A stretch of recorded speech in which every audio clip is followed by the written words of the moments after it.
Buenas tardes a todos, bienvenidos. Bienvenidos al cielo del mes de abril.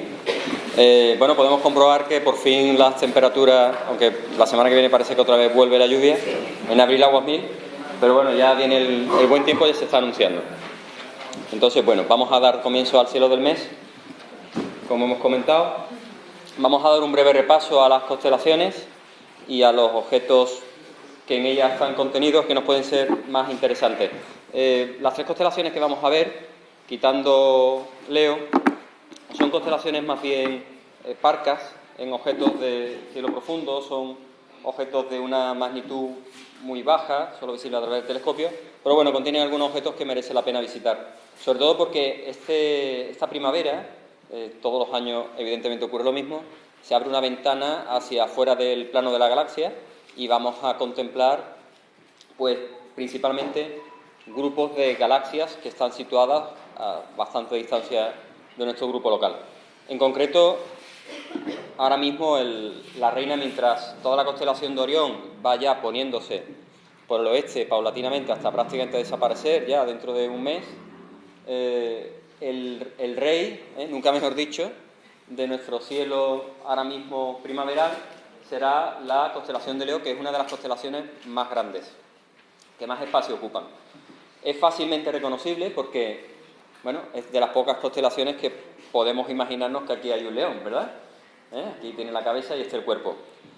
Domina principalmente la estrella Alfa, que es Regulus, y también, formando parte de lo que sería el cuerpo del león, Benévola y Gamma o Algieba. Al pie de lo que sería el cuerpo del animal, pues tenemos dos grupos de galaxias, el más conocido, el triplete de Leo, que es M66, M65 y una NGC, y este otro triplete, un poquito más tenue, que también es muy bonito de visitar.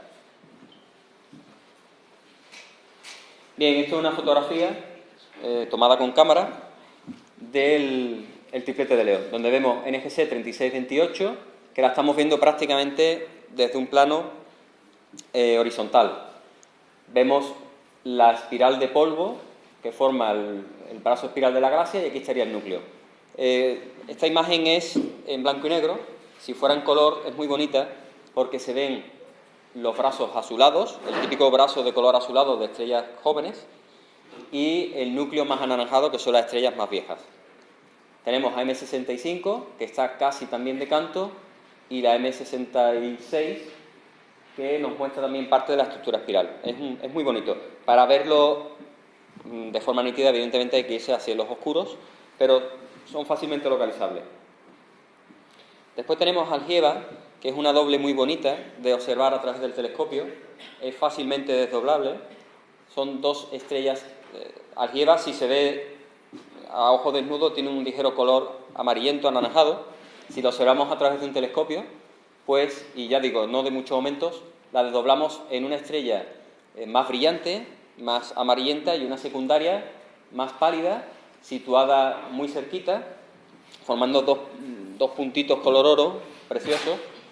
Y en realidad se trata de un sistema binario que está relativamente cerca, está a unos 130 años luz, y que describe una órbita una en torno a la otra en 400 años, o sea, es bastante medible, es mensurable el movimiento.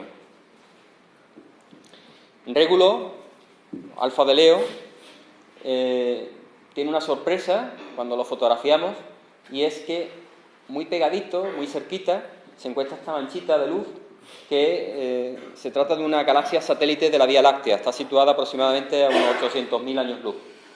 Y es una galaxia irregular, pequeñita, casi se puede confundir con un cúmulo, formado por estrellas, si veis, colores, no sé si se aprecia bien desde aquí, más anaranjado, ¿verdad? Es una galaxia que ha gastado todo el polvo y el gas para formar nuevas estrellas y, por lo tanto, la población que tiene es una población ya más vieja, más antigua. A través de un telescopio es difícilmente discernible, pero a través de una fotografía con cámara sí. Bien, después tenemos Leo Minor. No forma parte de las constelaciones de Ptolomeo, lo que serían las constelaciones clásicas. Hevelius la describe en 1687 y bueno, son estas dos estrellitas que es Beta, Leo Minor y 46. es una constelación, bueno, marca la frontera realmente entre el Carro, la Osa Mayor, y Leo. Beta Leo Minoris es una estrella también binaria, se trata de un sistema compuesto por una estrella supergigante anaranjada y otra más tenue, y que tiene un periodo realmente cortito, de 38 años. La separación máxima no llega a 0,50 segundos de arco, es decir, se necesita un telescopio bastante potente y cámaras para discernirlo. Pero bueno, aquellos que ocasionalmente o de forma normal no hemos dedicado o queréis dedicar al tema de las estrellas dobles, que es muy bonito, pues simplemente variando, además ahora está prácticamente alcanzando el máximo de separación, bueno, ya lo está pasando, hasta el 2016, ahora mismo estaríamos por aquí más o menos. Podemos ir siguiendo año tras año cómo va moviéndose el sistema y trazando la órbita. Las observaciones de estrellas dobles son muy importantes. Luego veremos además que no solamente de estrellas dobles, porque es la única herramienta que tenemos de pesar realmente una estrella. Cuando analizamos su espectro y le damos una clasificación, tenemos una idea aproximada de qué tipo de estrella estamos hablando, pero esos modelos se refinan literalmente pesando la estrella, sabiendo su masa. Y una de las formas que tenemos, si no la única ahora mismo, es simplemente analizar los sistemas binarios. A través de la órbita, pues calculamos los parámetros y sabemos la masa del sistema. Otra constelación que vemos este mes, muy cerca de la Hidra, debajo de Leo, entre Sextante y Virgo y Corvus, Cuervo, es el cráter o la copa también. Algunas veces descrito como la copa de Apolo. Es una constelación también muy parca en detalles y el único objeto así destacable que podemos ver a través de un telescopio normal de aficionado, hay galaxias pero son muy tenues, de magnitudes de 11 y 12, que eso es difícil observarlo a no ser que estemos en cielos muy oscuros y con aperturas muy grandes de telescopio, es Delta Crateris, que es una binaria también, es una gigante roja anaranjada y es muy bonita de ver. Normalmente, cuando observamos a través del telescopio el cielo, las estrellas siempre nos van a aparecer como puntitos blancos, va a ser difícil discernir colores a no ser que sean colores muy fuertes. Delta Crateris es una de ellas, que al observarlo vemos perfectamente el color anaranjado que tiene. Bien, esta es una imagen para que la situéis más o menos. Veis que es casi una constelación subsidiaria de la enorme Hidra, que ya se hablará en otro momento. Bien, ¿qué acontecimientos nos ha deparado el mes de marzo? Bueno, quizá el más espectacular, que nosotros no hemos podido participar, ha sido el eclipse de sol del 9 de marzo, que fue observable. La zona habitada observable fue sobre todo la zona de Laos, toda la parte de Asia, la parte penumbra en Australia, la India, parte de China, y gran parte realmente del eclipse pasó sobre el Océano Pacífico. Bueno, tenemos un próximo eclipse, lo pongo aquí, bien, tenemos un próximo eclipse el año que viene, que atraviesa prácticamente Estados Unidos de costa a costa. El máximo creo que, o sea, el eclipse es el 21 de agosto del 2017. Entonces, bueno, este pasará por aquí y tendremos más ocasión de observarlos quienes podamos ir para allá o quienes puedan ir para allá. También hemos tenido el paso catastróficamente cercano, como leí hace poco, de dos fragmentos de cometa pertenecientes al mismo cometa, al 252P, que fue bautizado como P2016-BA14 Pan-STARRS. Bien, la nomenclatura de los cometas sabemos que constan de una letra primera, P de periódico, 2016 el año del descubrimiento, BA14 es un código que se le asigna por orden y entre paréntesis el descubridor. Pan-STARRS es un sistema de telescopios robotizados, ¿de acuerdo? Analizando la órbita se descubrió que Pan-STARRS provenía del cometa 252P, que en algún momento se fragmentó. Y pasaron bastante cerca de nuestro planeta, pero vamos, bastante cerca no es catastróficamente cercano, pasó a bastantes millones de kilómetros. Pasó muy rápido, solamente a través de telescopios alcanzó una magnitud muy pequeñita porque el fragmento era muy pequeño y solamente a través de telescopios de aficionados mismos se ha podido hacer el seguimiento. Era una estrellita que pasaba muy rápido y a través del telescopio de Arecibo, que es el que se utiliza, o el del radar de Goldstone, que se utiliza muchas veces, pues se detectó su forma. Vemos que tiene una forma irregular, forma de pera, piriforme, y desarrolló una leve coma. La coma en los cometas, digamos que es la atmósfera que se puede desarrollar cuando los hielos que están en su superficie pues subliman simplemente porque se acercan a la temperatura suficiente para que el agua lo haga, que es el hielo predominante, y eso ocurre normalmente cerca de la órbita de la Tierra. Bien, la misión Rosetta, sabemos que el módulo Philae ha sido ya imposible, por lo menos las últimas noticias que tengo era imposible contactar con él, pero lo que es el orbitador, la Rosetta, sigue orbitando alrededor del cometa y sigue aportando unas imágenes muy bonitas. Los hallazgos científicos todavía se están analizando y publicando, son muchos, muchísimos. Bueno, sabemos que, por ejemplo, este tipo de cometas no pudo aportar agua a la formación, perdón, al planeta Tierra mientras se formaba, al sistema solar interior, por la composición isotópica que tiene. Sabemos además que el cometa 67P no es un cometa realmente, son dos cuerpos, aquí se ven perfectamente, unidos por un puente de material. Este puente de material es muy poco denso, con lo cual parece ser que es producto no de un cuerpo que se ha fragmentado, sino de dos cuerpos que se unieron allá donde se formó. Pero sobre todo pongo esta imagen por lo impactante. La sonda Rosetta directamente en su órbita se colocó entre el Sol y el cometa y tomó esta imagen para ver la cantidad de chorros de gas que se iban sublimando directamente al espacio y que forman la coma del cometa 67P. No es un cometa espectacular, es un cometa, bueno, cauto, no quiere mostrar mucho sus secretos. Como dato anecdótico, os puedo decir que su superficie es más oscura que el asfalto, es un cometa muy oscuro, pero bueno, nos ha permitido, ha sido todo un logro científico, porque alguien lo describía como intentar orbitar alrededor de una bala disparada por un revólver en pleno vuelo. Eso ha sido realmente el logro científico mayor que hemos tenido, colocar una sonda orbitando alrededor de un cometa que viaja a mucha velocidad y además depositar, con lamentablemente poco éxito, una sonda directamente sobre su superficie. Recuerdo que la gravedad superficial de un cometa es muy baja. De hecho, Philae rebotó varias veces, cada rebote de cientos de metros, porque simplemente es que no se podía retener, falló el sistema de anclaje por arpones, y entonces la sonda literalmente fue botando hasta que resbaló, se quedó en un sitio que desgraciadamente pues la luz solar no le llegaba suficientemente para recargar las baterías. Sin embargo, estuvo, creo recordar, funcionando prácticamente una hora y algo, y simplemente con esos datos tenemos todavía años para publicar resultados científicos, o sea que aún así ha sido un éxito. Bien, ¿qué tenemos con Plutón y Caronte? Los lejanos mundos más allá de Neptuno, los transneptunianos. Aparte de la discusión ahora de si es un planeta o no, los americanos han mandado la sonda en medio del diámetro y es un poquito más grande de lo que creían, entonces quieren volver a incluirlo dentro del sistema de clasificación como planeta. Realmente está resultando un planeta, un plutino, un planetoide, como queramos llamarlo, bastante interesante, porque he puesto simplemente estas dos fotos.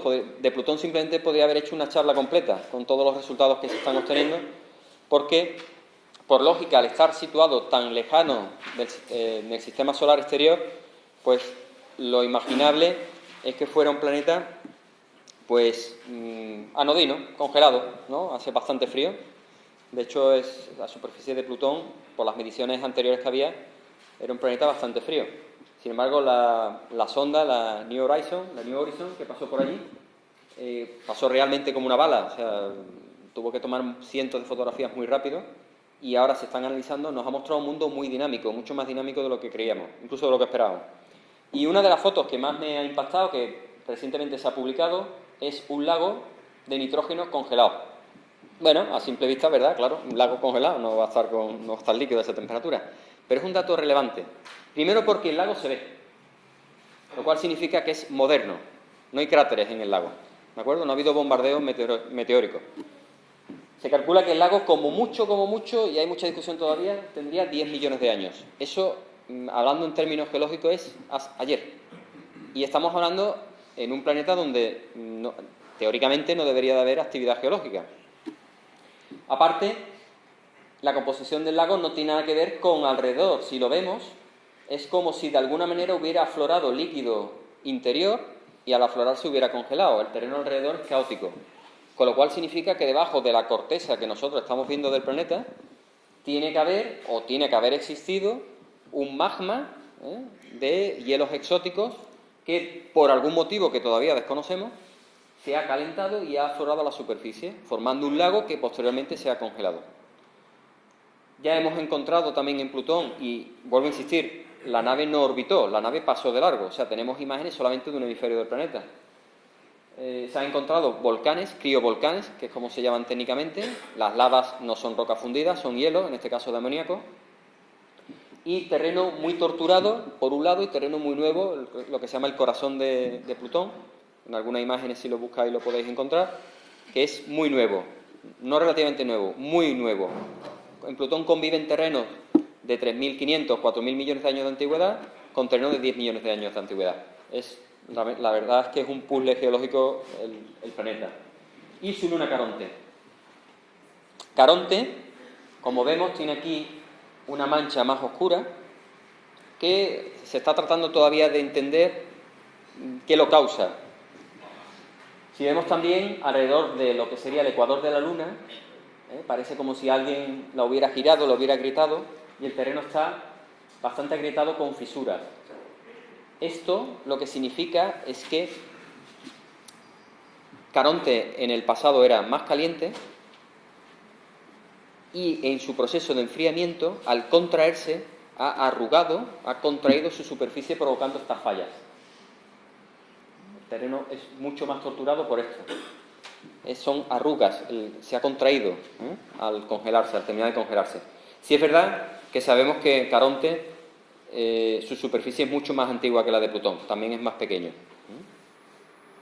En los próximos meses seguirán saliendo cada vez más descubrimientos porque no se esperaban realmente tal cantidad de terreno tan variado en un mismo planeta.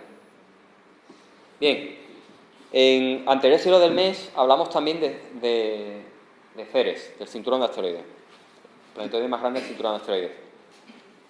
La sonda Dawn, que está allí orbitando, descubrió en el cráter Occur una mancha brillante que no se sabía de qué material, todavía no se sabe muy bien, parece ser que son sales, parece que incluso de forma subsuperficial hay un océano de agua por debajo de la superficie que de vez en cuando sale, pero la sorpresa ha sido cuando, al dar varias órbitas alrededor del cráter, las manchas cambian de forma y de extensión.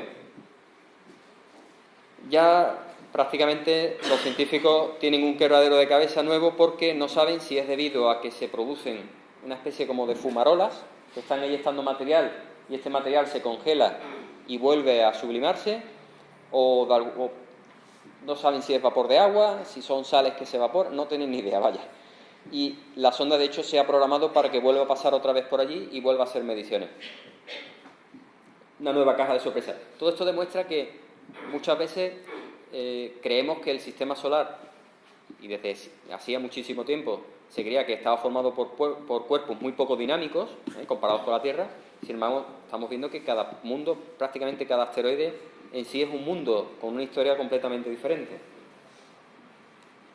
Bien, uno de los acontecimientos que no se ha escuchado tanto, en algunas publicaciones sí la he visto, que se ha estado siguiendo y que enlaza un poco con el tema del cielo del mes que vamos a dar hoy, es el seguimiento de un blázar que tiene el emotivo y romántico nombre de OJ287.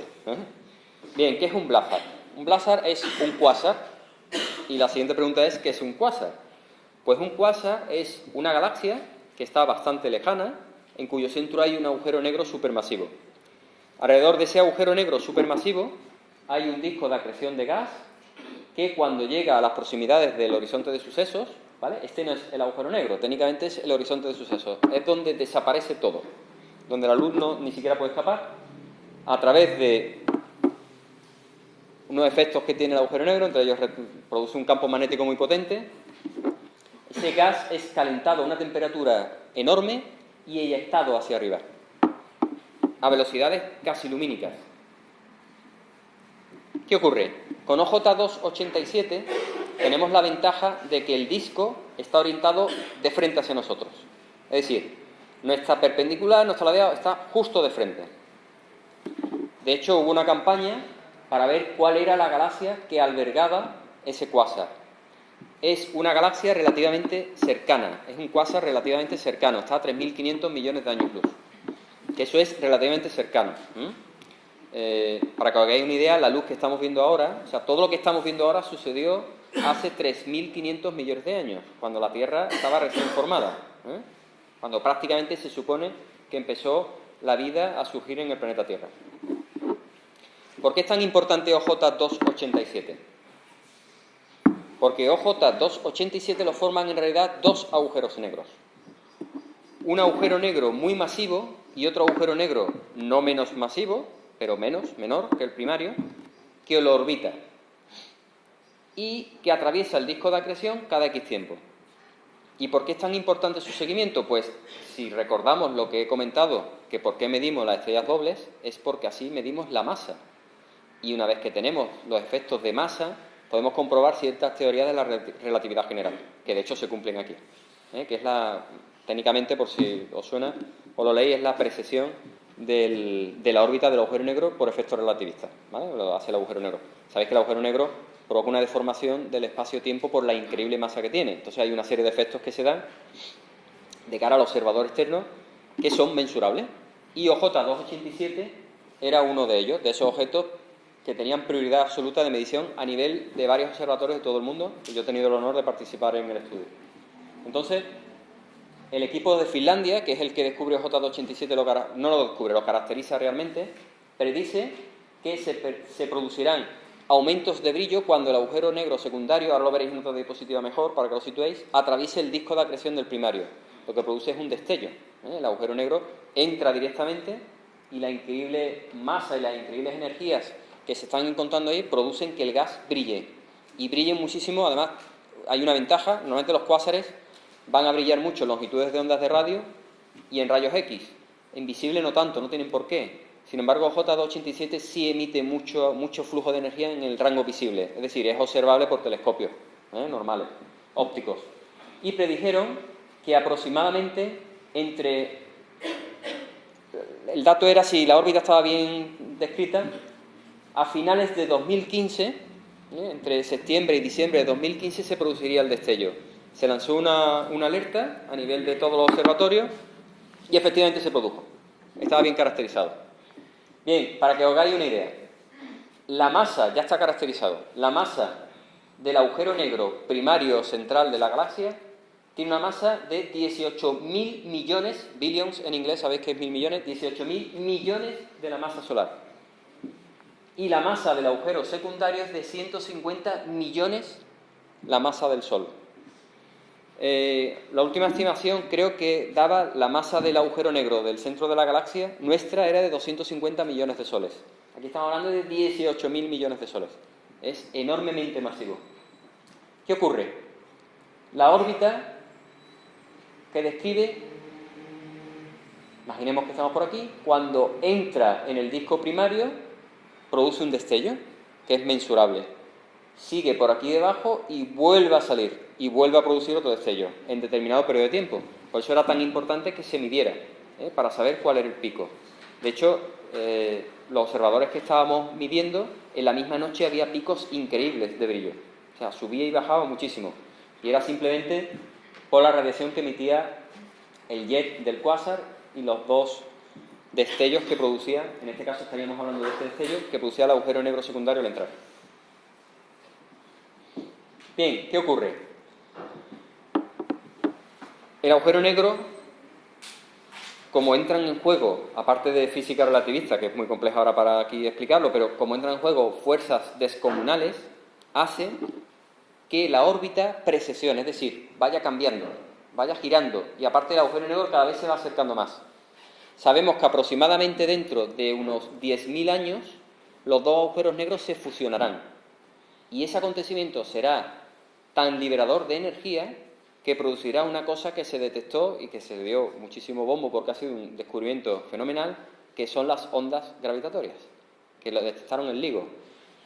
La fusión de dos agujeros negros es un acontecimiento extraordinariamente energético. es de los acontecimientos más energéticos que existen en el universo. Y producen una perturbación en el mismo tejido del espacio-tiempo, ese tejido en el que ahora mismo estamos todos, y que yo voy deformando, aunque no lo creáis, cada vez que ando, y vosotros aquí sentados también, pero a nivel tan pequeño que no tiene efectos, ¿eh? Pero a nivel de estas masas tan enormes que estamos hablando, sí lo tiene. Bien, esto es una imagen de un agujero negro en el centro de una galaxia.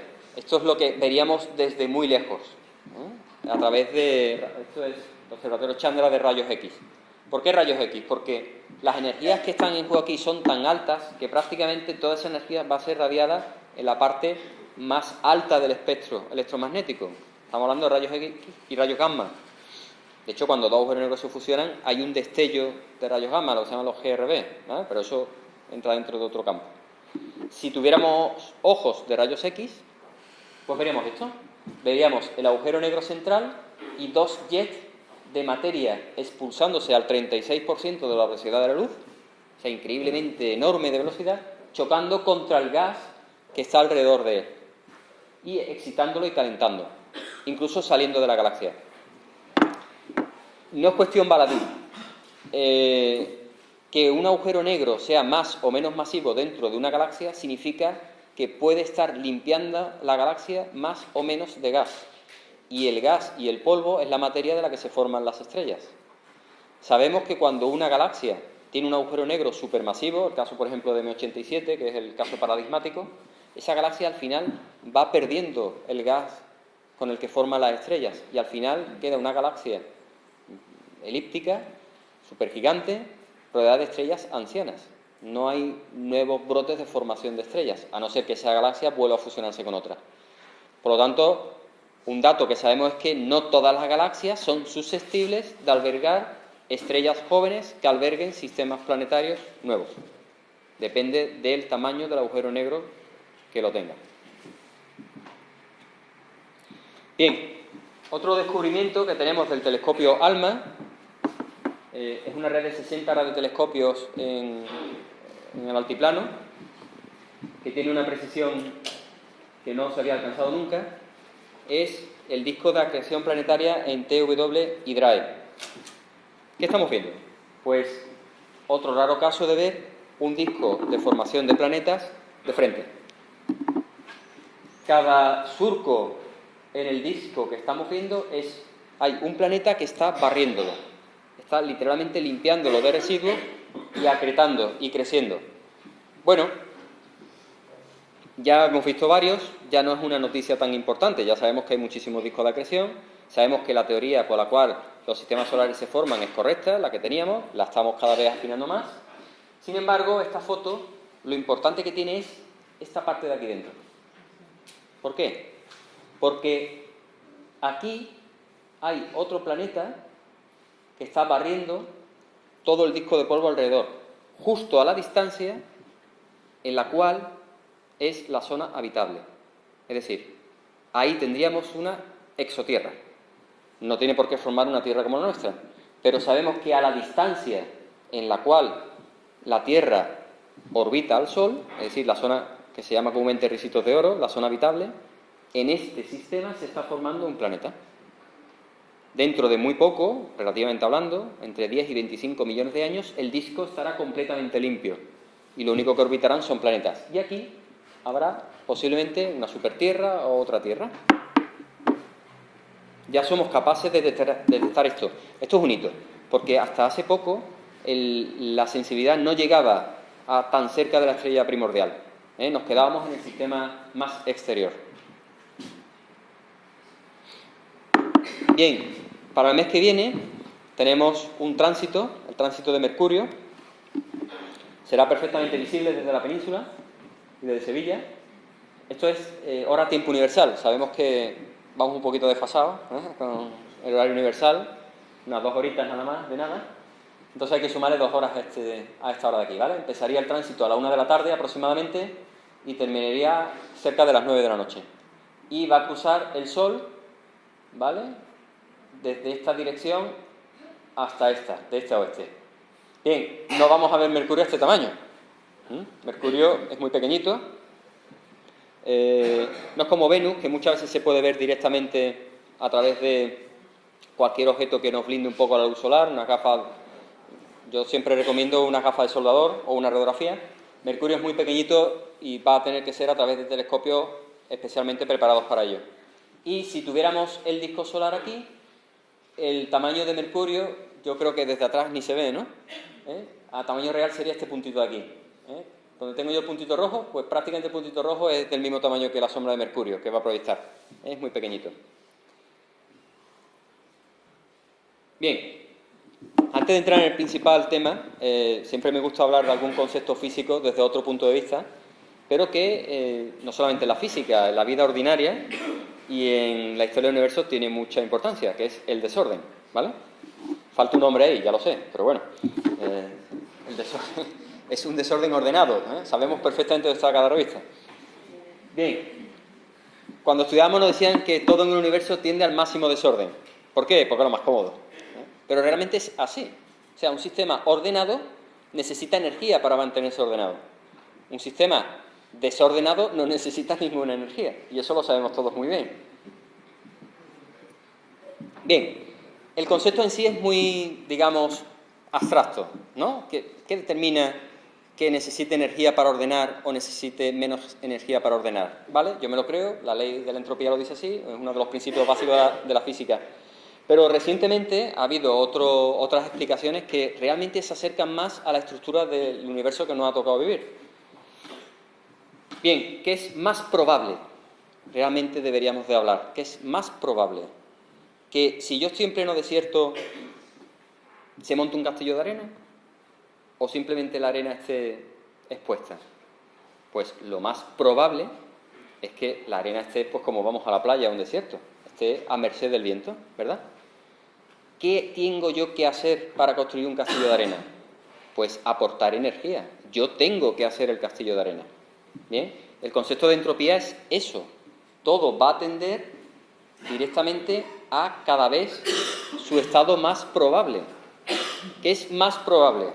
¿Que un barco abandonado en mitad del desierto de Namibia se quede impoluto o cada vez se vaya oxidando más? Pues lo más probable es que vaya envejeciendo, que literalmente vaya perdiendo las costillas hasta desaparecer. Es decir, el concepto de entropía es un concepto estadístico. Es mucho más probable que suceda una cosa que otra. Y es más probable que los átomos se distribuyan de manera desordenada a que se distribuyan de manera ordenada. Porque para eso hace falta energía. Y nosotros somos una muestra de ello. Nosotros necesitamos estar continuamente ingiriendo energía para ser ordenados, ser una maquinaria ordenada, aunque después a nivel macroscópico unos seamos más ordenados que otros, que no tiene nada que ver. Mantener una estructura celular biológica necesita muchísima energía. Ahora que está tan de moda ver el consumo calórico y tal, ¿no? 3.000 calorías, 2.000 calorías. No, son 2,5 millones de calorías. Es una barbaridad energética. Y nosotros somos uno de los organismos que menos consumen. No quiero hablar de un elefante o un león.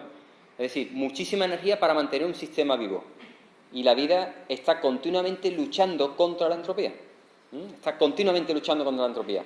Porque si los mecanismos celulares de reconstrucción se les deja de aportar energía, ¿qué ocurre? Que el sistema se derrumba. Pues en el universo prácticamente ocurre exactamente lo mismo. Simplemente, si no hay nada que organice, que estructure, todo se va a desorganizar, va a tender al desorden, a la máxima entropía. Y también es una forma elegante de explicar el por qué el tiempo va en una dirección y no en ambas. Porque físicamente nada impide que el tiempo pueda fluir en las dos direcciones. Las fórmulas funcionan exactamente, de hecho, uno de los principios de elegancia de la formulación es que en las dos direcciones tienen que ser iguales. No hay nada que diga que tenga que fluir el tiempo en una dirección o en otra. Yo no hablo de para adelante o para detrás, en una dirección o en otra. Pero la entropía aquí viene en nuestra ayuda, que es más probable que el cristal del vaso cuando yo lo roto se recomponga o se queden los cristales dispersos. Pues lo más probable es que si yo tiro la copa no vuelva otra vez aquí, sino que caiga y se rompa. Es decir, disminuya su estado energético, se desorganiza. Eso explica el transcurso de la flecha del tiempo de forma muy elegante. No hay que recurrir a nada, no como Aristóteles, ¿no?, o Santo Tomás de Aquino, que decía que el tiempo fluía en una dirección porque el motor, pues, era el ente divino, era Dios. No, simplemente estadísticamente, y además un concepto que nosotros lo podemos directamente intuir, estadísticamente es probable que vaya en esa dirección porque es lo energéticamente más rentable. Quizás haya otros universos que no conocemos en el cual la entropía funcione de otra manera. Bueno, de momento vivimos en este, que yo sepa. Y eso explica elegantemente también toda la distribución de materia en todo el universo conocido. La materia va a tender a agregarse, va a tender a formar estructuras que a nosotros nos parecen organizadas, pero que en realidad tienen un punto de desorden, de baja energía. Todo el universo cada vez va hacia el nivel más bajo de energía. Es una continua lucha. Digamos, la energía del comienzo del universo va transformándose, va degenerando hasta que en un futuro muy lejano, si las teorías actuales son correctas, desaparezca ese grado de orden. Bien, vamos a abrir ahora, vamos bien de tiempo, vamos a abrir ahora un catálogo de objetos estelares exóticos. Bien, todos estamos acostumbrados a ver en las imágenes normales astronómicas pues, objetos tan bellos como, por ejemplo, la nebulosa de la cabeza de caballo, cerca de la estrella Alnitak, en el cinturón de Orión, en el cual vemos volutas, velos de gas, hidrógeno, por eso tiene este color rojo. La estrella que está excitando todo este gas está aquí, aquí en este agujerito metida, y aquí frontalmente nos forma esto. Ay, perdón.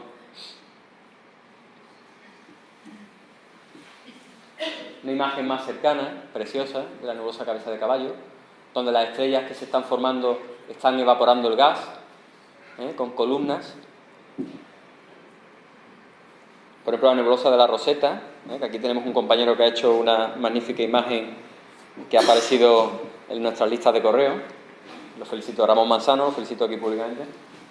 Donde vemos los nódulos de Vogt, las estrellas que están dentro de la nebulosa están barriendo literalmente el gas y dentro de cada agujerito negro que hay aquí hay un sistema estelar que se está formando. O por ejemplo tenemos Rigel, la estrella en la constelación de Orión, con la nebulosa de la Bruja, la Witch Nebula. Rigel está directamente excitando el gas nebular que hay aquí. Todos estos objetos son bellos, son exóticos, pero sin embargo, conforme vamos adentrándonos en el universo, los astrónomos empezaron a ver objetos cada vez más, digamos, exóticos, que tenían que recurrir a explicaciones cada vez más complejas para explicar qué es lo que estaba pasando. Por ejemplo, en la nebulosa de la Burbuja, vemos aquí una estrella que rabiosamente está brillando, y está dentro de una burbuja, literalmente. Es una estrella que se llama The Wolf Rayet. Se está evaporando, brilla de forma tan inusual, tan tremenda, que se está evaporando. Ella sola está expulsando el gas que lo tiene. Todo eso llevó a tener un cuadro general de la evolución estelar, de una estrella cómo evolucionaba desde su nacimiento en una nebulosa y que podía seguir dos vías. Ya la hemos visto alguna vez. Puede resultar una estrella de tipo solar, lo que hablamos de estrellas tipo solares, que tienen una evolución, digamos, más tranquila, o estrellas más masivas, que van a tener un final un poco más contundente, van a durar muchísimo menos tiempo, y que podrán dar lugar, esto es una traducción, lo de hoyo negro es literario americano, agujero negro, puede dar lugar a un hoyo negro o a una estrella de neutrones. Bien. ¿Qué pasará? Vamos a recordar un poco. ¿Qué pasará con nuestro Sol? Bueno, nuestro Sol es una estrella no tan normal, es un poquito por encima de la media. Durante mucho tiempo la pobre tuvo que aguantar que se le tratara como una estrella mediocre, no lo es. Realmente las estrellas más normales de la galaxia son las estrellas enanas rojas, las de tipo M y K. Pero el Sol es una estrella que, bueno, nos ha permitido una vida estable durante bastantes miles de millones de años, pero que la pobre ya le queda relativamente poco. Digamos que de estabilidad le queda unos 700 a 800 millones de años, como tal. A partir de ahí empezará a cambiar, empezará a variar y se producirán dentro de sus capas internas cambios cada vez más apreciables desde fuera. el hidrógeno, que ahora mismo está quemando a una temperatura de 14 millones de grados en el núcleo, empezará a escasear. Eso provocará que la estrella atraviese una fase de inestabilidad, que se llama de cefeida, empezará perdón, a expandirse y a contraerse continuamente, mientras su núcleo cada vez se va calentando más, de forma que alcance la temperatura de fusión del siguiente material que tiene el Sol, que es el helio. El helio provocará un aumento de temperatura muy alto en el Sol que hinchará sus capas externas, el Sol empezará a hincharse como un globo. Al hincharse, la temperatura superficial en realidad disminuye, de los 6.000 grados aproximadamente que ahora mismo tiene en su superficie pasará a un torno a unos 3.000, pero como su superficie será muchísimo más grande, mucho más enorme, brillará muchísimo más, su brillo intrínseco será mayor. Con lo cual, aparte de que al hincharse va engullendo los planetas que estén más cerca, también los planetas que vayan sobreviviendo recibirán mayor cantidad de luz, con lo cual su temperatura aumentará. La Tierra, aproximadamente, dentro de unos 1.000-1.500 millones de años, empezará a ser ya inhabitable. No tenemos muy claro si terminará siendo engullida o no, porque la estrella, cuando crece, su viento solar aumenta y eso hace que las órbitas planetarias también cambien. Tenemos la idea de que el sistema solar es inamovible y no es así. Si yo cambio el Sol, en su estructura también cambian las órbitas. Hay dos efectos, uno es por el viento solar, que lo que hace es que atrae los planetas hacia el Sol porque hay una pérdida de masa, y otro mismo es el cambio de volumen de masa del Sol, que también afecta. Aparte, los planetas que son engullidos dejan de afectar a los demás. En fin, posiblemente se produzca un juego de bola de billar dentro del sistema solar y no tenemos claro si la Tierra terminará siendo engullida o no. Casi seguro que sí, quedará Marte. Pero lo más importante no es eso. Lo más importante es que mientras el Sol sigue expandiéndose, el increíble viento solar que se producirá, aproximadamente, para que os hagáis una idea, perderá 10 masas como el planeta Júpiter cada día. Es un índice de masa enorme, perderá muchísimo. Todo ese gas no va a ninguna parte. Ese gas se va expandiendo en forma de burbuja alrededor del núcleo que cada vez queda al descubierto. La estrella de tipo solar, entre 10 hasta 10 veces la masa del Sol, lo que hace es que va desnudándose. El gas va expandiéndose y lo que va quedando es el núcleo interno. Y lo que queda es el núcleo increíblemente caliente, a una temperatura muy alta, puede llegar perfectamente a 100.000 grados, y de un tamaño planetario, del tamaño de la Tierra, de unos 13.000 kilómetros. Ese núcleo se denomina enana blanca, y ya vimos en otras charlas que se descubrió sobre todo al estudiar la estrella Sirio, porque Sirio se descubrió que se bamboleaba en su trayecto a través del cielo, lo cual indicaba que tiene una compañera muy masiva. Cuando se buscó por telescopio, efectivamente se encontró una compañera, pero era muy tenue, no brillaba tanto. Sin embargo, el espectro daba que efectivamente era muy caliente, era una estrella poco brillante, muy caliente y muy masiva. Es decir, era muy densa, del orden de casi 1 millón de kilos por centímetro cúbico, una barbaridad. Y es simplemente porque es el núcleo de la estrella que está inmensamente contraído, inmensamente comprimido, que se ha quedado al descubierto. El núcleo lo que hace es que se va enfriando, lentamente, ya se va enfriando. Y ese proceso puede durar cientos de miles de millones de años. ¿Qué ocurre? La enana blanca en sí no es tan exótica. La enana blanca, bueno, es un tipo de población estelar. Lo exótico viene cuando hablamos de las estrellas de diamante, que seguro que habéis escuchado hablar alguna vez. Fue una teoría de un científico ruso y se ha demostrado que es cierta. No nos tenemos que imaginar un diamante tallado girando en el espacio, porque no es eso. Pero lo que ocurre es lo siguiente. Bajo determinadas condiciones, uno de los subproductos de fusión del helio es el carbono y el oxígeno. ¿Qué ocurre? Como la estrella lo que va haciendo es enfriándose, ocurre un cambio de fase. Es como cuando el agua se congela, desde dentro. Se va congelando desde dentro, pero fuera no está todavía congelada. Solamente cuando alcanza un punto se cambia de fase de golpe, se congela de golpe. Pues las estrellas, en las enanas blancas de carbono, lo que ha ocurrido es efectivamente eso. Por fuera está brillando rabiosamente, pero por dentro va cristalizando, por efecto de las altísimas presiones que hay sobre los átomos de carbono y de oxígeno. Y al final, un diamante no son más que átomos de carbono sometidos a una alta temperatura y una alta presión.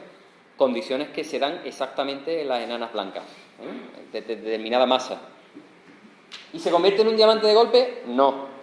Es igual que el agua, exactamente el mismo proceso. Va cristalizando, hasta que al final cambia de fase completamente. Eso no ocurre de la noche a la mañana. Transcurren muchos cientos de millones de años hasta que ocurra. Pero efectivamente existen. Existen estrellas compuestas prácticamente en su núcleo de carbono y oxígeno como si fuera un diamante real. A lo mejor dentro de cientos de millones de años el comercio intergaláctico consiste en explotar este tipo de estrellas. La pregunta es, bueno, una vez que ha ocurrido el evento de que la estrella ha atravesado su vida normal y ha terminado muriendo lentamente como una enana blanca, ¿qué ocurre con el sistema planetario que todavía tenía ahí? O qué ocurrirá con nuestro sistema solar. Y lo más importante, ¿es posible que vuelva a crearse planetas en los sistemas estelares que contienen estrellas binarias?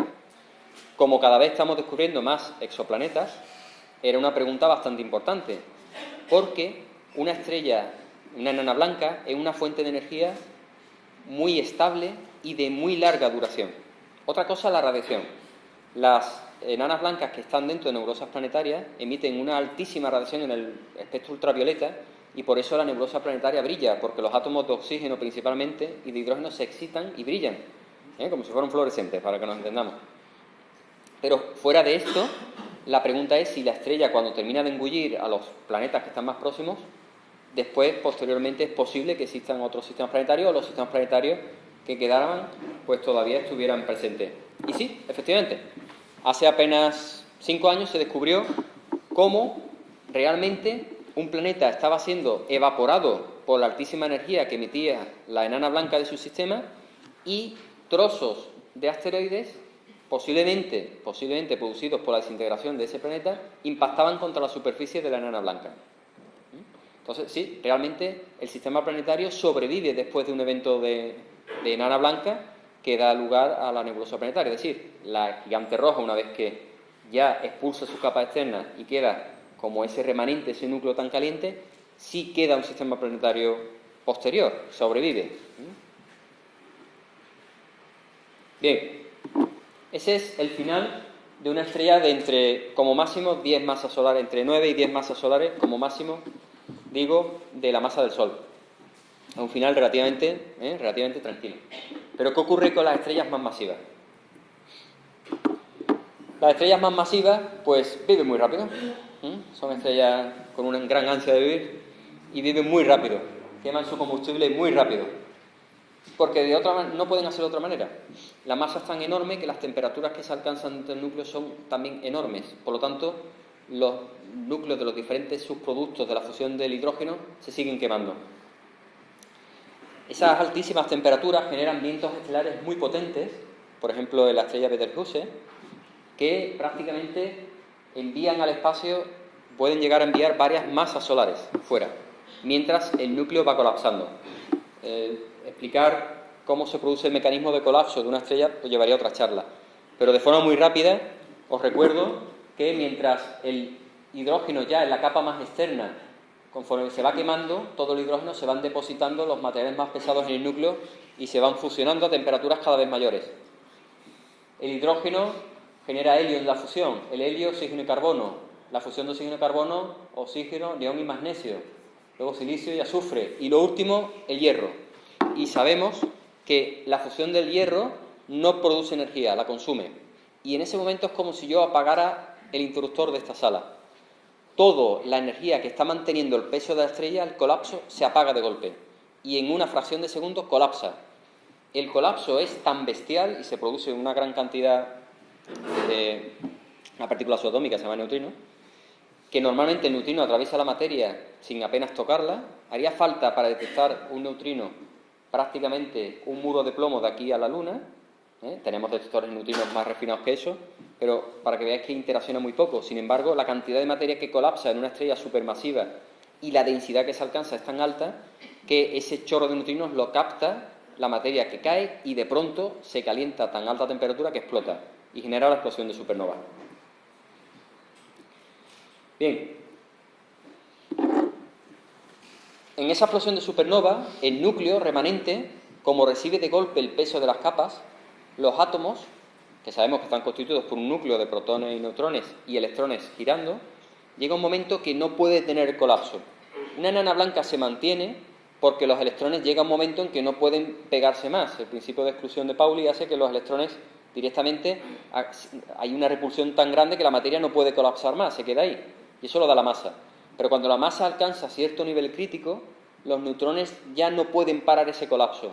¿Y qué ocurre? Que empiezan a fusionarse con los protones y forman neutrones. Y al final lo que el núcleo se convierte es un neutrón enorme, que rebota. Es parte del mecanismo de la explosión de la supernova. Eso ocurre a determinadas masas. Bueno, eso era una posibilidad teórica. Nadie la había detectado. Pero a través del telescopio de Arecibo y de otros telescopios se detecta una emisión que se llamó Little Green, pequeño hombre verde, Little Green Man, que era una emisión de radio que tenía una cadencia determinada y extraordinariamente precisa. Al principio se creyó que era la emisión de una civilización extraterrestre. No se conocía nada que tuviera tal precisión. Y os comento como anécdota que actualmente este tipo de emisiones se utilizan incluso para coordinar los relojes atómicos, porque es muy precisa.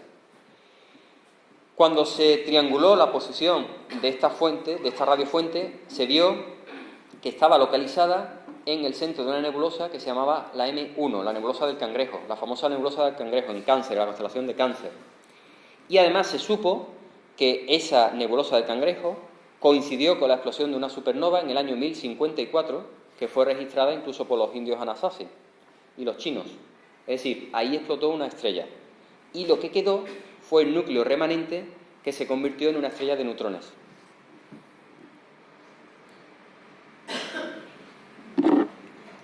¿Lo veis aquí?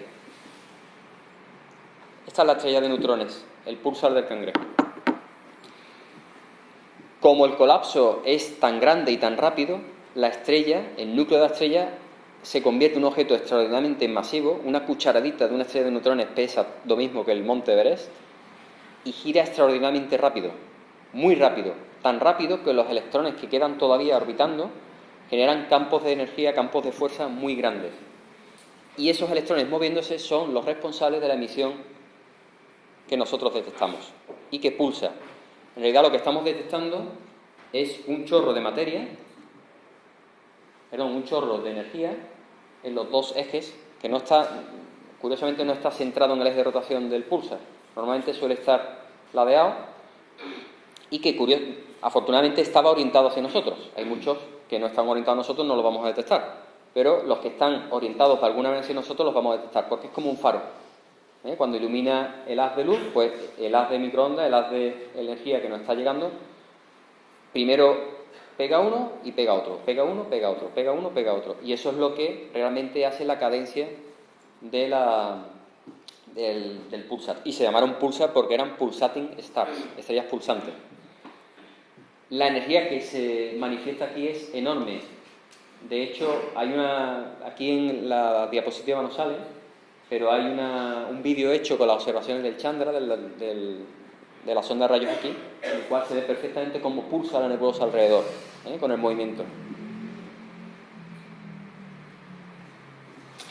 El diámetro de un pulsar es muy pequeño, de la estrella de neutrones, aproximadamente 12 millas, estamos hablando de nada, 30, 50, 60 kilómetros puede llegar como mucho a tener una estrella de neutrones, muy pequeña, pero es extraordinariamente masiva, en torno a 1,5 veces la masa del Sol, concentrado en muy poco espacio.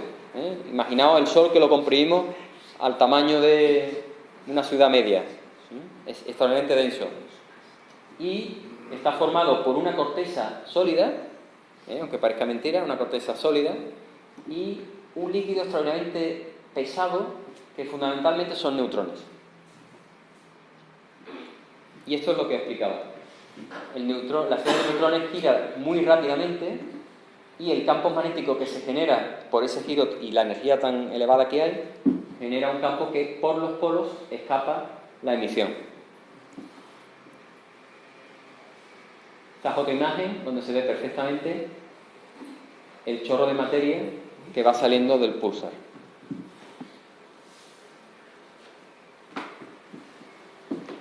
Esto es una representación artística de un púlsar si pudiéramos acercarnos, de un magnetar. La pregunta es, bueno, ¿y son estables los púlsares? Pues tampoco. Los púlsares se producen terremotos. Como hemos dicho, la corteza es sólida y realmente las condiciones del púlsar van cambiando. El púlsar se va enlenteciendo, va perdiendo energía. Esa emisión que nos llega a nosotros realmente lo que va es drenando de energía ese pequeño núcleo, ese neutrón tan grande que va girando. Cuando la corteza se enfría, porque el púlsar se va enfriando, se resquebraja, se reorganiza y ese terremoto estelar, realmente es un terremoto estelar, produce un destello altamente energético de rayos X y rayos gamma, que es mensurable. Son los destellos, es otro tipo de destellos de GRB que son detectables. Tenemos observatorios que están continuamente monitorizando ese tipo de destellos. Ahora es la explicación. Antes realmente era la pregunta. Detectábamos esos destellos y no sabíamos a qué eran debidos. Hasta que ya las teorías se afinaron y vimos que eran este tipo de objetos exóticos. Bien, la siguiente pregunta ¿es posible la vida alrededor de un púlsar? ¿Pueden existir sistemas planetarios? Tenemos que entender que una estrella, una supernova, cuando explota, es tan energético el suceso que es capaz de directamente eyectar a la compañera. Si esa estrella forma parte de un sistema binario, la estrella compañera es capaz de ser eyectada. Los planetas que giran alrededor son capaces de ser eyectados del sistema y aparte son pulverizados, literalmente son carbonizados. La cantidad de energía que desata el suceso es tan enorme que la estrella durante una semana brilla más que todas las estrellas de la galaxia junta que lo alberga. Hay muchísima energía desatada. Claro, el sistema planetario sabemos que se desintegra. Es muy poco probable que sobreviva. No queda nada alrededor. La pregunta que vivimos ahora en los albores de una época en la que estamos cada vez descubriendo más sistemas planetarios, como he dicho antes, alrededor de estrellas, es si este tipo de objetos tan exóticos son capaces de albergar planetas. No vida. ¿Por qué no vida? Por la intensísima radiación que desprende el púlsar. Casi no podríamos acercarnos a él. Fijaos, si somos capaces de detectar desde la Tierra una emisión de un púlsar, si estuviéramos cerca la cantidad de radiación que recibía. O sea, impresionante. Se hizo una búsqueda y se detectó que había un púlsar que tenía unas ciertas variaciones en la emisión de radio. Podía haber dos explicaciones. Una, un púlsar binario, que también los hay. Dos púlsares rotando alrededor uno de otro. De hecho, una de las formas de detectar ondas gravitacionales es detectar la fusión de dos púlsares, que también existe. El problema es que no tenemos todavía la sensibilidad suficiente para detectar este evento. Es un evento muy energético, pero no tanto como la fusión de dos agujeros negros dentro de una galaxia. Así que la única manera que tenemos de detectar un posible sistema planetario alrededor de en este caso un púlsar, es una técnica muy parecida a como se están detectando ahora mismo los exoplanetas. Una técnica que se llama el tránsito, es decir, medir la variación de brillo cuando el planeta pasa por delante de su estrella madre. Claro, el púlsar es una fuente tan puntual de luz que eso es muy difícil medirlo, es prácticamente imposible. Y lo que se hizo fue una campaña de detección no de la luz, sino del otro tipo de energía que emite un púlsar, que es la emisión de radiofrecuencia. Es decir, como sabemos perfectamente cuál es la frecuencia que emite el púlsar y que no decae, y si decae tiene un ritmo determinado, cualquier variación en esa frecuencia, en esa pulsación de la estrella, lo que me está indicando es que está pasando un cuerpo por delante. Y en el púlsar, otro nombre romántico, el B1257+12, se detectó precisamente este tipo de variación. Se detectó una primera variación, posteriormente se detectó una segunda y hay una tercera que no sabemos muy bien, no está todavía bien determinada, bien caracterizada, pero que todo parece indicar que hay un tercer planeta orbitando. Así que en este púlsar se han detectado como mínimo 3 planetas orbitando alrededor de él. Estos son representaciones lógicamente artísticas, no sabemos realmente el aspecto que pueden tener los planetas ahí. Bien, ¿cuál es la explicación? Porque estos púlsares realmente estos planetas están muy cercanos realmente a su púlsar matriz. Están dentro de la órbita de Mercurio, nuestro Sol, para que tengamos una idea, muy cercano. Eso significa que el evento de supernova que dio lugar a este objeto literalmente barrió el sistema planetario, no hubo nada. Pero claro, lo que sabemos es que cuando esto ocurre, digamos que es como si fuera un reciclaje de todo el sistema planetario que tenía antes. Destruyen los planetas, se forma otro disco de acreción y de nuevo vuelve a formarse otra vez otro sistema planetario. Más pequeño porque el evento de explosión de supernova lo que hace es que barre literalmente el sistema planetario de material. No deja nada, deja muy poco material. Pero sí es verdad que, como sabemos, en una explosión de supernova se producen los materiales pesados. Os hago un poco de recordatorio. Los elementos más allá del helio, el carbono y el oxígeno se producen en explosiones de supernova. Todos los elementos pesados se producen en ese tipo de eventos. No existen per se en la creación del universo. Es decir, el hierro de nuestra hemoglobina, el magnesio como coenzima de nuestros músculos, el fósforo, que tanto necesitan nuestras neuronas, se han producido todos en explosiones de supernova. Es decir, todos los elementos rocosos que forman un planeta, como la Tierra, se han formado en un evento de supernova. Y en un evento de supernova como el que dio origen a este pulsar, se formaron también. Aparte de que se inyectaron en el espacio, fue más allá, quedaron ahí. Y pudieron dar lugar a la formación de nuevo de otro disco de acreción que formara al menos estos 3 planetas que se han detectado. ¿Hay posibilidades de que haya más planetas alrededor de otros púlsares? Seguramente sí. Todo dependerá de nuestra sensibilidad de detección de ellos. ¿Tienen interés porque puedan albergar vida? Bueno, tienen un pequeño interés, y es simplemente detectar, igual que en la Tierra detectamos en ambientes extremos si realmente hay vida, y en la Tierra sí la hay, es intentar detectar si en esas circunstancias tan extremas ha podido de alguna manera existir, no seguramente una civilización inteligente, porque no le da tiempo, hay muy poco tiempo de vida en una estrella que va a generar una explosión de supernova, nada más que millones de años, pero sí, bueno, algún tipo de vida. Está fuera de nuestro rango de detección, pero si hay planetas, bueno, siempre puede haber la oportunidad de que pueda albergarlo. Este es un mapa del laboratorio Fermi de rayos gamma de los púlsares detectados con sus emisiones de rayos gamma en el plano de la galaxia. Esta es la galaxia vista de canto, como realmente la vimos desde nuestra azotea una noche de verano, de canto, realmente. Estamos en un barrio periférico de la Vía Láctea. Esta parte de aquí, tan brillante, corresponde al centro de la galaxia. Hay algunos púlsares que están más cercanos, como el púlsar de Vela, que son más brillantes. El de Geminga, el de Vela, el de la nebulosa del Cangrejo, M1, está aquí, Kraft. Gamma Cygni, que es otro también bastante importante y muy estudiado. Y después se han ido descubriendo otros eventos de púlsares que no emiten radiofrecuencias porque no están orientados hacia nosotros, la emisión, pero sí emiten energía, por lo tanto son detectables mediante los rayos gamma. Es decir, y otro dato importante, esto es lo que vemos en este lado de la galaxia. Al otro lado tiene que haber como mínimo lo mismo. De hecho, sabemos que la tasa de producción de supernovas es de 1 cada 75 años. ¿Por qué no ha habido una supernova a nuestro lado desde la de 1054? Pues simplemente porque seguramente se están produciendo al otro lado. No tenemos acceso al otro lado. Nosotros vemos una porción muy pequeñita realmente de la galaxia. Aunque estamos en la periferia, seguimos estando demasiado cerca. No tenemos una visión. Y aparte, no solamente eso, sino estamos muy cerca del plano. No estamos ni arriba ni en el plano de la galaxia. Por lo tanto, muchos eventos se nos escapan por detrás. Y un detalle es que la emisión de rayos gamma central, sobre todo, es producida por el agujero negro central, Sagitario 1, el monstruo, como le llaman, que está en todo el centro de la galaxia. Casi todas las galaxias sabemos que tienen un agujero negro central. ¿Qué es un agujero negro? Pues es el siguiente objeto exótico.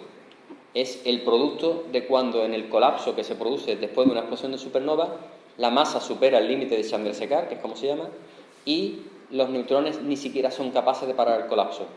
La estrella se colapsa en un punto infinito de densidad y desaparece del espacio-tiempo. Ya no existe. en nuestro espacio-tiempo. ¿Qué ocurre? ¿No está ahí? Sí, sus efectos siguen ahí, que son los efectos de la gravedad.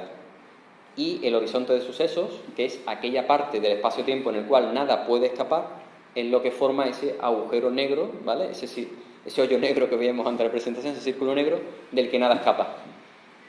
Eso es un agujero negro, sin más. Es decir, cuando nada es capaz de detener el colapso del material a partir de cierta cantidad de materia. ¿Puede un agujero negro emitir energía? Sí.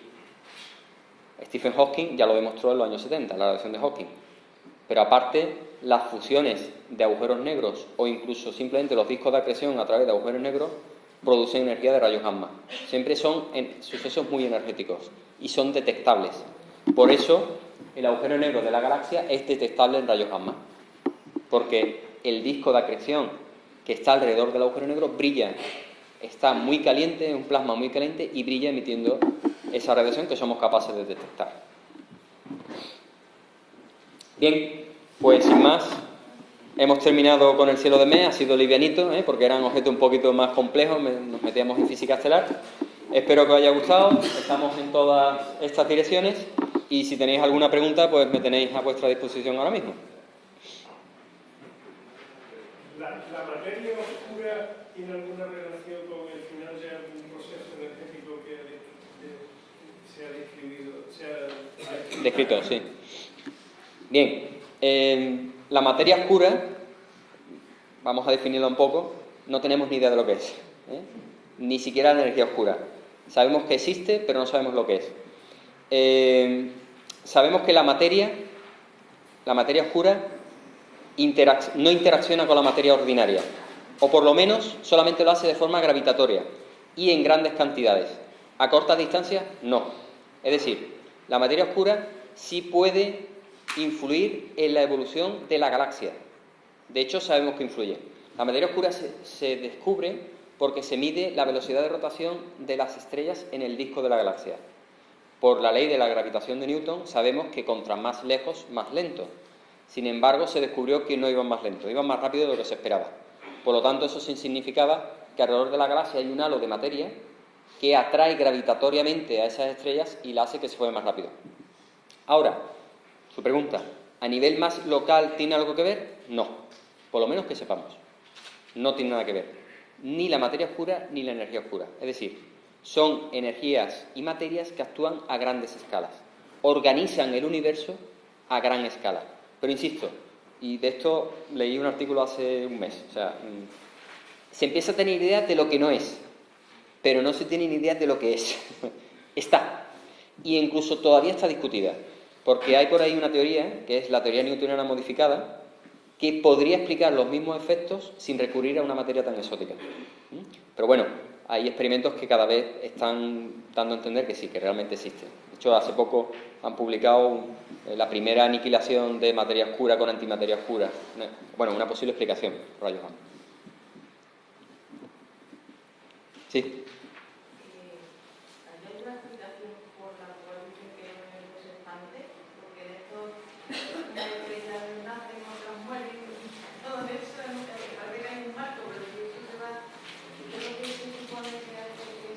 Bueno, eso es cosmología pura.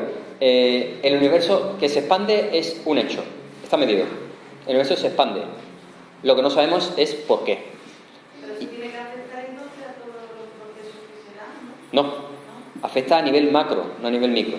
Es decir, el universo se expande porque está la energía oscura de por medio, que es lo que hemos hablado. Existe esa energía que, digamos, frena el proceso de colapso gravitatorio que sería normal. Es decir, si además es intuitivo, si algo explota, con el tiempo se va desacelerando. ¿La lógica cuál es? Pues que los grandes cúmulos de galaxias se vayan aglomerando porque realmente ocurre eso. Nuestro grupo local está continuamente moviéndose, la galaxia de Andrómeda viene hacia nosotros y lo lógico es que al final termine todo unido.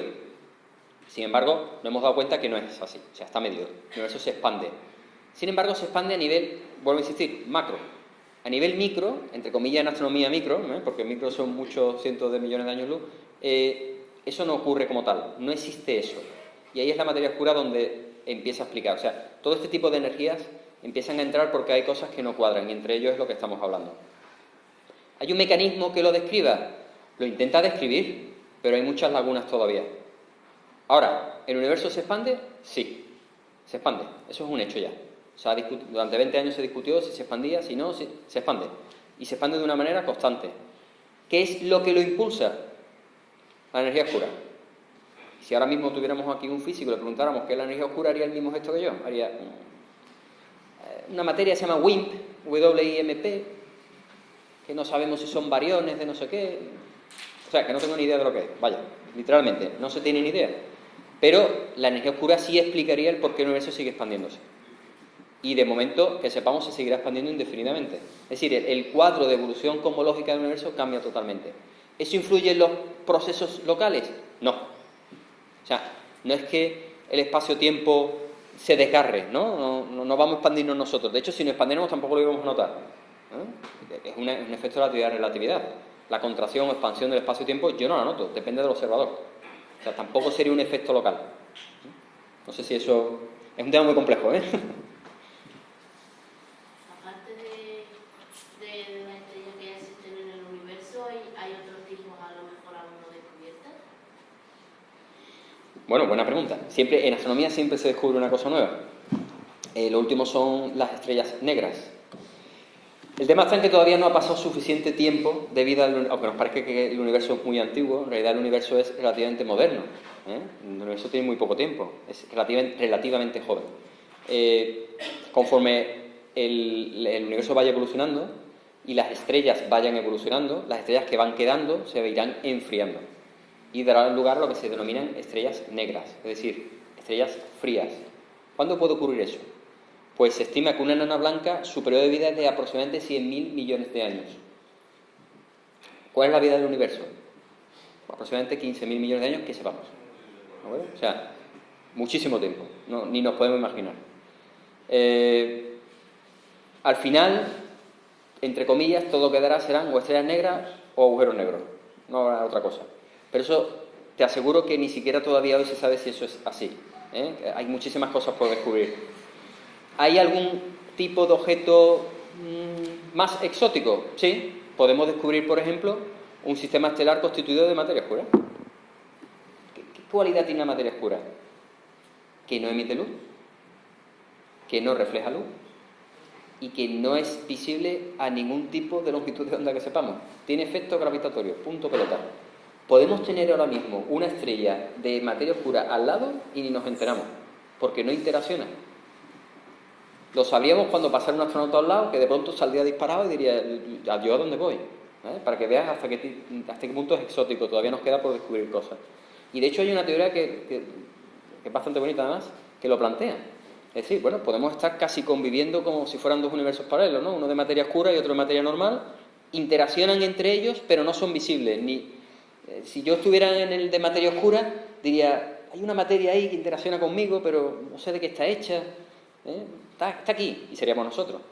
Y al revés, ¿no? Es una teoría muy bonita, bueno, hay que validarla, pero es así. ¿Puede haber otros tipos de objetos más exóticos? Seguro que sí. Seguro que sí. Los tenemos que descubrir. Los agujeros negros hasta hace muy poco era una posibilidad teórica. O sea, yo recuerdo, en los años 80, 90, la única prueba indirecta que ha habido de un agujero negro era el agujero de Cygnus X1. Un agujero negro, parece ser... Ahora ya somos capaces incluso de medir la fusión de dos agujeros negros. Eso hace muy poquito, hace 2 o 3 años era casi impensable. Ya lo hemos medido. ¿Qué nos deparará el futuro? Lo verás tú, seguro. ¿Más preguntas? Bueno, pues... ¿Alguna más? ¿No? Muchas gracias. Al revés, muchísimas gracias a vosotros. Que paséis un buen fin de semana. Gracias.